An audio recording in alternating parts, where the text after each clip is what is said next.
Boa tarde, bem-vindos ao Museu Municipal de Loures. Hoje vamos fazer uma breve visita pela história conventual deste espaço, que era um antigo convento franciscano arrábigo. Nós estamos na Galilé, que é aqui a entrada no convento, ou seja, é a área que separa o mundo sagrado, que fica dentro destas paredes, do mundo profano de onde nós vimos. Aqui na Galilé temos um pequeno oratório, que daqui a uns séculos irá dar a entrada para as salas de exposição do Museu Municipal de Loures. Aqui é a porta de acesso à capela e aqui é a porta da portaria que dá a entrada propriamente dita para o convento. As portas estão todas fechadas, vamos ver se conseguimos entrar. Boa tarde, irmão. Podemos entrar? Parece que sim.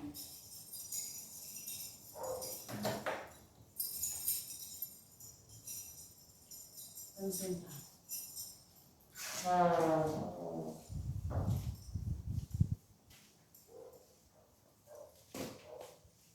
Estamos então na portaria do convento e eu aqui gostava só de chamar a atenção para três pormenores.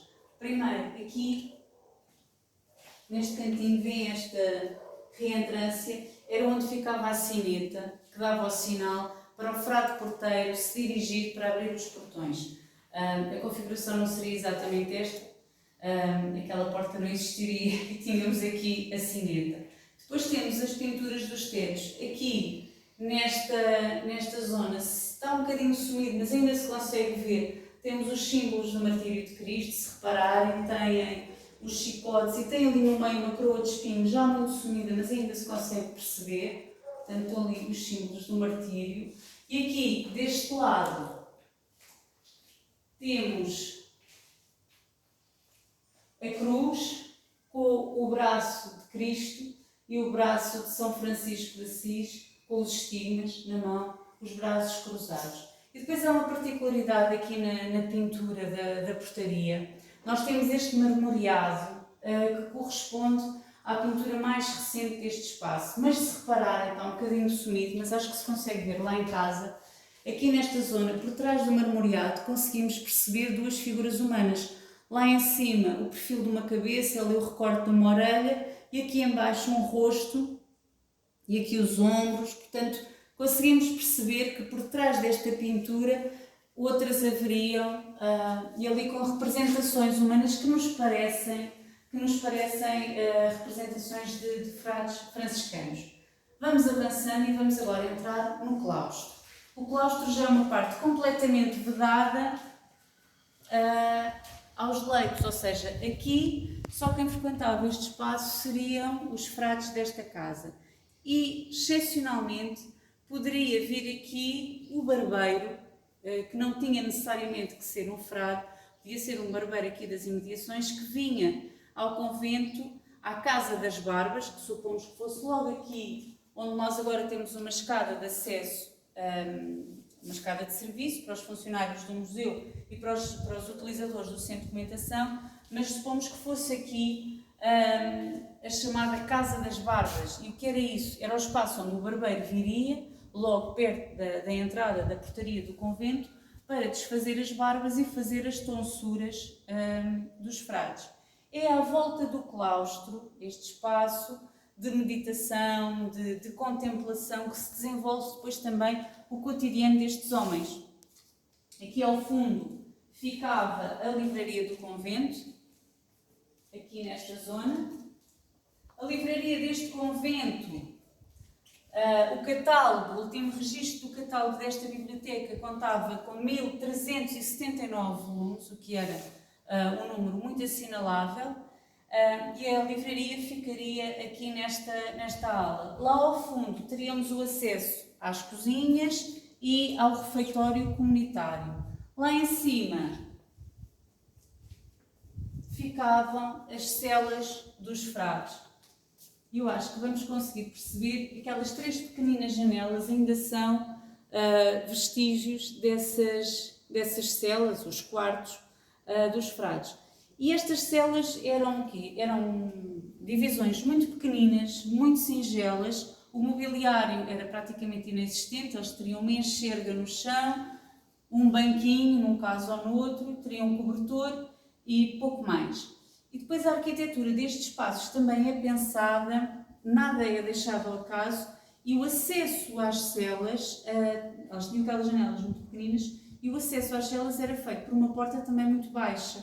Para quê? Para que quando o religioso se recolhesse à noite ao seu aposento, o fizesse numa posição de humildade, portanto teria que entrar assim, e de manhã, quando saísse para começar as suas atividades, o fizesse também com essa posição. Porquê? Para acentuar o gesto de reconhecimento da grandeza divina e a humildade que nos é devida perante Deus. Portanto, tudo leva, até na arquitetura, convida a essa postura de humildade, de reflexão e de contemplação que era a vida destes homens. Não pensemos, no entanto, que eles tinham uma vida de ociosidade, muito pelo contrário. A vida num convento franciscano arábico era muito austera, eles tinham uma vida muito regrada, com muitas orientações e todas as horas do dia estavam muito bem marcadas nas atividades que tinham de fazer.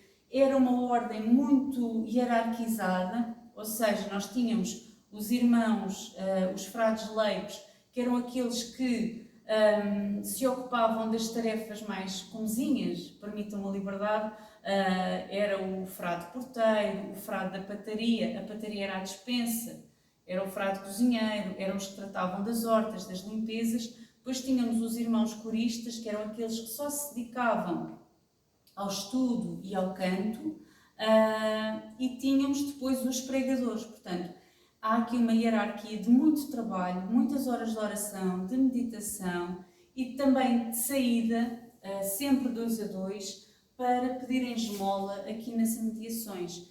E este espaço vivia disso, vivia daquilo que eles cultivavam na sua horta e vivia das ofertas que recebiam de fora e das esmolas que pediam aqui nas imediações. Sendo que nas esmolas só podiam aceitar bens consumíveis, não podiam aceitar dinheiro, a menos que tivessem uma orientação especial, uma autorização especial do seu superior. Portanto, quando saíam para pedir esmola, saíam para pedir comida para a sua subsistência. E era uma vida realmente dura. Outro exemplo das condições de vida, estes homens vestiam o burel, o hábito franciscano que nós vimos há pouco, o frade porteiro, e andavam sempre descalços. Fizesse calor, fizesse frio.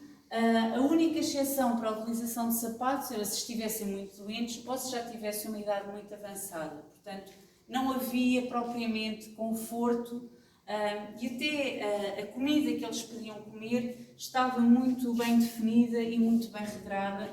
E havia dias santos, por exemplo, o dia do padroeiro da casa, no caso deste convento é o dia do Espírito Santo, podia ser distribuída uma dose de doces aos frades, mas isto era uma coisa muito excepcional. E aqui uma dose de doces, entenda-se, seria uma coisa muito, muito frugal, sempre. Uma particularidade deste claustro, se repararem, ao longo desta arcada, existem sempre 2 grandes lajes no chão. E a cada conjunto destas lajes corresponde uma sepultura. Não uma sepultura individual, mas uma sepultura em profundidade, o que quer dizer que estavam vários indivíduos sepultados em cada uma delas.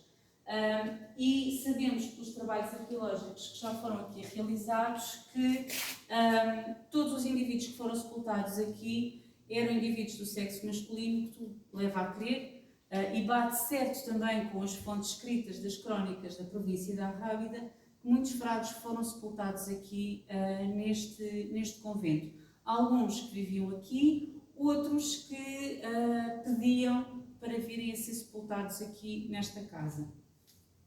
O claustro tem outra particularidade muito interessante, que são estes azulejos do século XVIII que nós vemos aqui à volta. E podem perguntar-me como é que uma casa religiosa, devota de pobreza, tem esta riqueza toda em azulejos. Portanto, estes azulejos estão aqui e nós, até à data, ainda não conseguimos encontrar a documentação que nos diga quando é que eles foram exatamente aqui colocados e quem é que os colocou aqui. Portanto, temos duas hipóteses de interpretação. Ainda durante a época conventual, portanto, anterior a 1834, que é a data em que esta casa foi extinta, anterior a essa data, os azulejos a serem colocados aqui terá sido uma obra de beneficiação de algum fiel. Posteriormente a 1834, que é a hipótese para a qual eu me inclino mais, terão sido obras de melhoria já na fase secular desta casa para valorizar o imóvel. São azulejos do século XVIII, muito comuns na época, em grandes casas senhoriais têm este tipo de azulejo, e estas estampas são estampas holandesas, muito comuns ao gosto da época, que começaram a ser produzidas na Holanda e depois tornaram-se de tal forma populares que começaram a ser replicadas em oficinas também aqui em Portugal. Vamos continuar e agora vamos passar à capela. Aqui por um corredor de acesso vamos passar por uma das sacristias.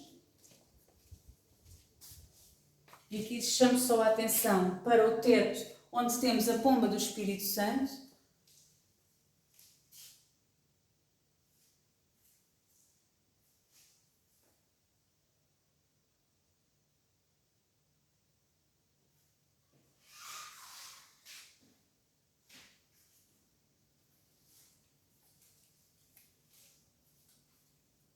E agora vamos entrar na capela, no altar-mor.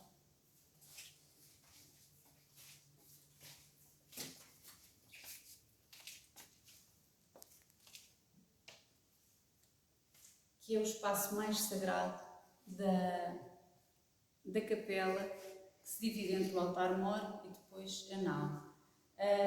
Neste altar, eu queria só destacar alguns elementos. Queria destacar os painéis de azulejos. Nós temos 4 painéis aqui, ao contrário dos painéis exteriores que são temática secular, estes são naturalmente religiosos.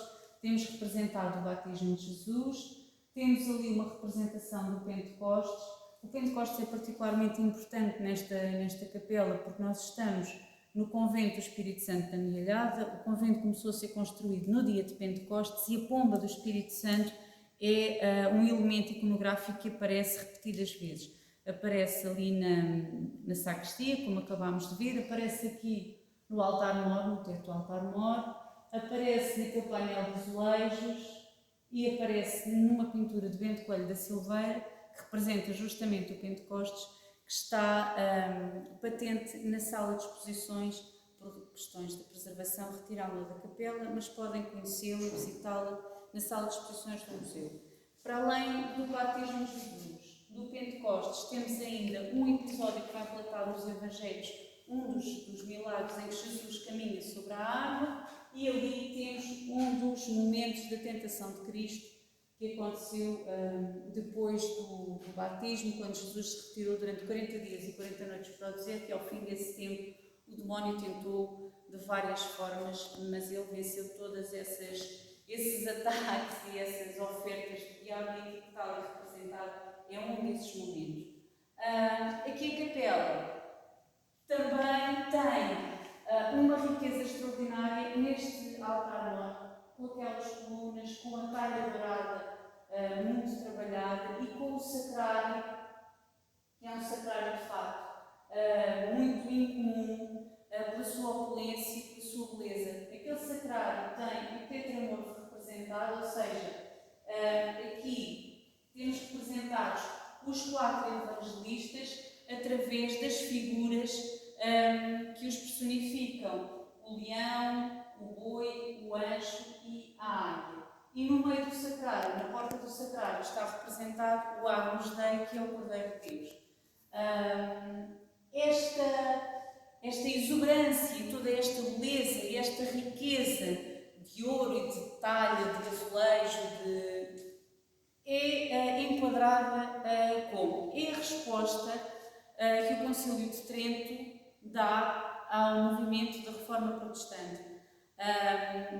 Quando o movimento protestante, há cerca de 500 anos, tem o seu arranque na Europa Central, aquilo que prega, entre muitas coisas, mas abreviando uma história longa, é esse momento de de depuração das casas religiosas, digamos assim, das igrejas, e o estabelecimento de uma relação mais direta com o divino. E a resposta que a Igreja Católica dá através do Concílio de Trento é justamente o contrário, é o apostar numa linguagem mais exuberante, numa liturgia mais opulenta, numa decoração muito rica das igrejas. Para quê? Para contar a história aos fiéis e para mostrar de forma muito vincada a grandeza de Deus e a magnificência do culto católico. E isto nós vemos aqui vai muito nessa estética, nessa orientação que recebemos do Concílio de Trento. Portanto, não entra em choque com os votos de pobreza desta ordem, vai em linha com as orientações gerais da resposta que se dá a um movimento que estava a abalar toda a Europa a partir do século XVI.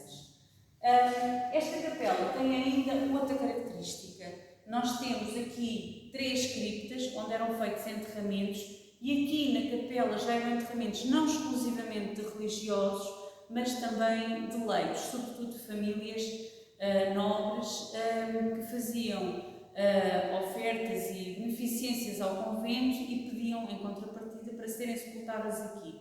É o caso de Dom Luís de Castro do Rio. Dom Luís de Castro do Rio é o patrono desta casa, é com a sua bolsa que este convento é construído, e ele pediu para ser sepultado aqui debaixo do altar mor. E, efetivamente, existe ali um sarcófago que, quando nos visitarem, terão a oportunidade de conhecer, e dentro daquele sarcófago supomos, de acordo com as crónicas e com a vontade expressa que ele deixou, que estivesse sepultado Dom Luís de Castro do Rio. Nós, a partir do crânio que estava ali, fizemos uma aproximação facial, e em breve iremos publicá-la para ficarem a conhecer o homem que nos permitiu, no fundo, estar aqui hoje, porque foi graças à sua devoção e graças à sua generosidade que este convento foi construído. Aqui no convento era também muito marcada aquilo que eu já vos falei no início, da separação entre o espaço sagrado, entre o mundo santo e o mundo profano. Por exemplo, os fiéis que vinham assistir aqui ao culto não podiam passar deste degrau, existia aqui uma separação física maior ainda, uma espécie de gradeamento que se chama teia, infelizmente hoje já não existe, e até a pregação, o acesso ao púlpito para a pregação não era feito pela nave, como nós vemos em muitas igrejas, mas era feito pelo interior do convento, e o pregador falava à audiência a partir daquele púlpito. E estas 2 portas que aqui vemos correspondem aos antigos confessionários, e também nos confessionários não havia uma aproximação entre quem vinha confessar-se e o confessor, que ficava do outro lado da parede e comunicava apenas por uma pequena abertura que existiria na parede. Lá em cima fica o coro alto, o coro que era o espaço onde os irmãos coristas, lá está, cantavam, e onde a Assembleia... Estão a cantar agora? Vamos ouvir um bocadinho. E onde a Assembleia se reunia para tomar as grandes decisões da vida do convento. Vamos ouvir um bocadinho.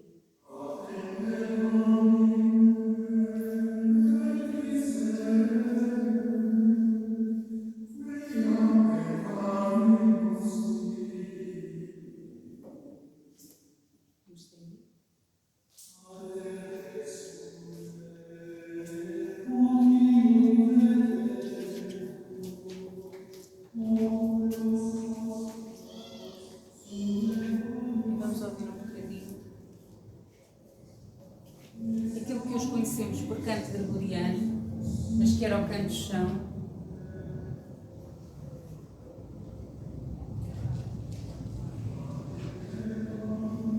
Que é uma marca destas casas. Obrigada por nos terem acompanhado nesta visita. Pedimos desculpa